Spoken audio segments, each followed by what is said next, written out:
మితిమీరుతున్న Megha company ఆగడాలు. ఓర్వకల్లు మండలం తిప్పాయిపల్లి గ్రామంలో భారీగా మోహరించిన పోలీసులు. రైతుల అనుమతి లేకుండా మేఘా కంపెనీ విద్యుత్ టవర్ల నిర్మాణం. నష్టపరిహారం చెల్లించకుండా పనులు మొదలుపెట్టిన కంపెనీపై రైతుల ఆగ్రహం.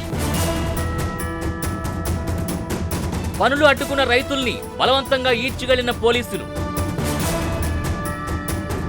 ముఖ్యమంత్రి చంద్రబాబు నాయుడు స్పందించాలని కోరుతున్న రైతన్నలు. అరెస్టుకు నిరసనగా జాతీయ రహదారిపై రాస్తారోకో, భారీగా నిలిచిన వాహనాలు.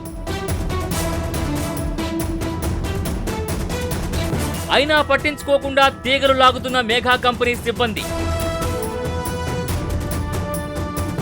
మేఘా కంపెనీ పోల్స్ వేయడం వలన భారీగా తగ్గుతున్న భూముల ధరలు. పొలాల్ని అమ్ముకోలేని దుస్థితిలో రైతన్నలు. కోట్ల రూపాయలు నష్టపోయామని వాపోతున్న రైతులు. మార్కెట్ ధర కన్నా అతి తక్కువ పరిహారం చెల్లిస్తున్న మేఘా కంపెనీ యాజమాన్యం.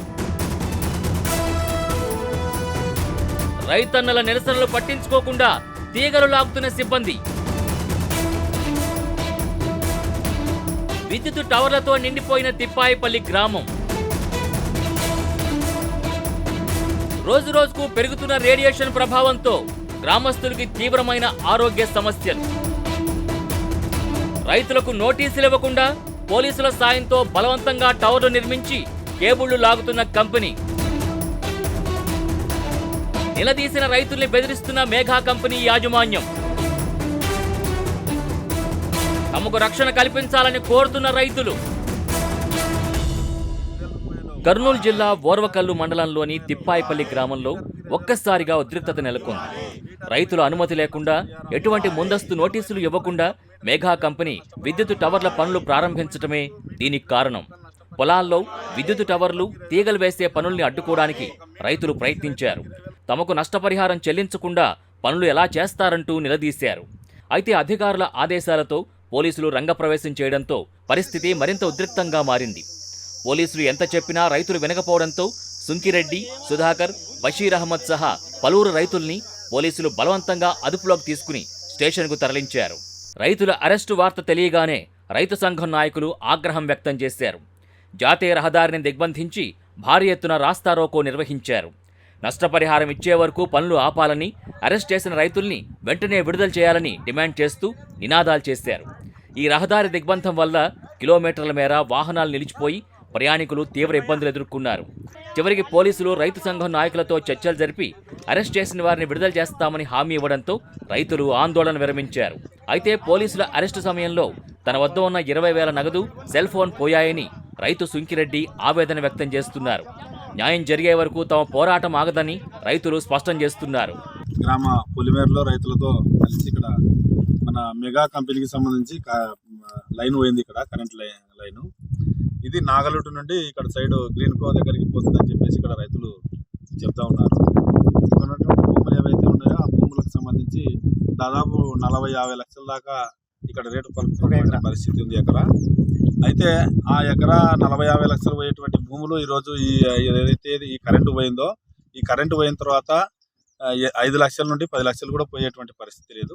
ఈ తీగలు పోయిన సందర్భంగా ఈ ప్రాంతంలో బోర్ వేయడానికి కూడా అవకాశం లేదు, చెట్లు పెంచడానికి అవకాశం లేదు, ఇతర ఏవి కూడా బిల్డింగ్లు కానీ ఏదైనా కానీ కట్టాలంటే కూడా కట్టే పరిస్థితి లేదు. అట్లే రైతుకు కూడా తీవ్రమైనటువంటి నష్టం కలిగేటువంటి పరిస్థితి ఉంది. అయినప్పటికీ ఇక్కడ ఉన్నటువంటి మెగా కంపెనీ వాళ్ళు, ప్రైవేట్ కంపెనీ యథేచ్ఛగా ఈరోజు రైతుల పొలాల్లో వాళ్ళకు అనుమతి లేకుండా, వాళ్ళకి సంబంధం లేకుండానే ఈరోజు వాళ్ళకు నోటీసులు ఇవ్వకుండానే ఈ యొక్క లైన్ అనేటువంటిది తీసుకొని పోవడం అనేటువంటిది జరుగుతూ ఉంది. కాబట్టి ఈ రైతుల డిమాండ్ ఏమంటే, 1 మీటర్కు గతంలో దాదాపు 5-6 వేలు ఇచ్చినటువంటి పరిస్థితి గత 7-8 సంవత్సరాల కిందట. ఇప్పుడు ఏమంటే డిమాండ్ పెరిగింది కనుక భూములకు కూడా డిమాండ్ పెరిగింది. అట్లే భూముల రేటు విపరీతంగా పెరిగిపోయినటువంటి పరిస్థితి ఉంది. ఇక్కడ పరిశ్రమలు, చుట్టూ ప్రాంతాల్లో పరిశ్రమలు కూడా వచ్చినాయి. అందుకోసం అని చెప్పేసి 1 మీటర్కి వచ్చేసి 20,000 రూపాయలు నష్టపరిహారం ఇవ్వాలని చెప్పేసి మీ రైతులు డిమాండ్ చేస్తూ ఉన్నారు. ఈ రైతులకినా 20,000 రూపాయలు 1 మీటర్కి ఇవ్వకపోతే గినా ఈ భూముల్లో తీగలు పోనిచ్చేది లేదని చెప్పేసి ఈ సందర్భంగా రైతులందరూ కూడా ఏకముఖంతో చెప్తున్నటువంటి పరిస్థితి. కాబట్టి కంపెనీ వాళ్ళు ఎవరైతే ఉన్నారో మెగా కంపెనీ వారు ఆలోచన చేసి రైతులని అన్యాయం చేయకుండా 1 మీటర్కి వచ్చేసి 20,000 రూపాయలు నష్టపరిహారం ఇవ్వాలని చెప్పేసి మేము డిమాండ్ చేస్తున్నాం. ఇవ్వని పక్షాన ఈ రైతులు కూడా ఆ తీగలు పోనివ్వకుండా అడ్డుకుంటారు. దానికి మీరు సిద్ధంగా ఉండాలని చెప్పేసి ఈ సందర్భంగా తెలియజేస్తున్నా. అట్లే ప్రభుత్వ అధికారులు ఎవరైతే ఇప్పుడు ఎంఆర్ఓ కానీ, తర్వాత కలెక్టర్ కానీ, ఆర్డీఓ గారు కానీ తక్షణమే రైతుల యొక్క ఆలోచనను మీరు ఆలోచన చేసి ఆ విధంగా రైతులకు న్యాయమైనటువంటి నష్టపరిహారం ఇప్పించే దానికోసం కృషి చేయాలని చెప్పేసి ఈ సందర్భంగా డిమాండ్ చేస్తున్నా. నా పేరు నాగన్న, ఆంధ్రప్రదేశ్ వ్యవసాయ కార్మిక సంఘం జిల్లా సహాయ కార్యదర్శి. మా పొలంలో గ్రీన్కో మెగాలైన్ స్తంభాలు పోతున్నాయి, తీగలు పోతున్నాయి. కాబట్టి మా పొలంలో తీగలు పోవడం వల్ల ఎవరు డిమాండ్ ఉండదు. కాబట్టి ఒక గజానికి తీగలు పోవడానికి 20,000 రూపాయలు కట్టేయవలసిందిగా కోరడమైనది. మా పొలంలో గ్రీన్కో ఇది మెగాలైన్ పోవడం వల్ల మా పొలానికి వాల్యూ తగ్గిపోయింది. ఆ తగ్గిపోవడం కారణంగా మేము 1 మీటర్కి వచ్చేసి 20,000 డిమాండ్ పెట్టడం జరిగింది. దాని గురించి మేము సంబంధిత అధికారులకు ఫిర్యాదు చేయాలనుకుంటున్నాము.